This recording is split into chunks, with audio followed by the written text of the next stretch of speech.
Laba abasolwa nabaziwa ngeDeokaran 6 babhekene namacala ayisithupha okubulala, ukucija itulo lokubulala, ukuzama ukubulala kanye nokutholakala nezibhamu ezingekho emthethweni. Bonke balivumile icala, kepha ngokuhamba kwesikhathi bashaya ingwijikhwebu bathi balivuma leli cala bengaphansi kwengcindezi. Umsolwa wokuqala ukhomba ngenjumbane owabe engungqongqoshe wezempilo uDokotela Zwelimkhize kuleli cala. Imantshi ithe sekuzobonakala uma kuqala ukuqulwa kwaleli cala ukuthi ingabe lokho okushiwo umsolwa kuyiqiniso na. This court is not going to make any finding that the confessions and pointing outs are inadmissible.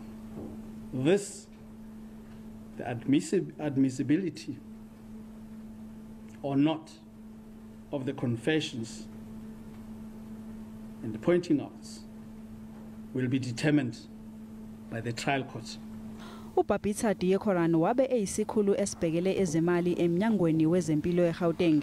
Ube ingxenye yethimba ebeliphenya ngempica badala yamathenda empahla yokuzivikela ku-COVID-19 eGauteng kulomnyango.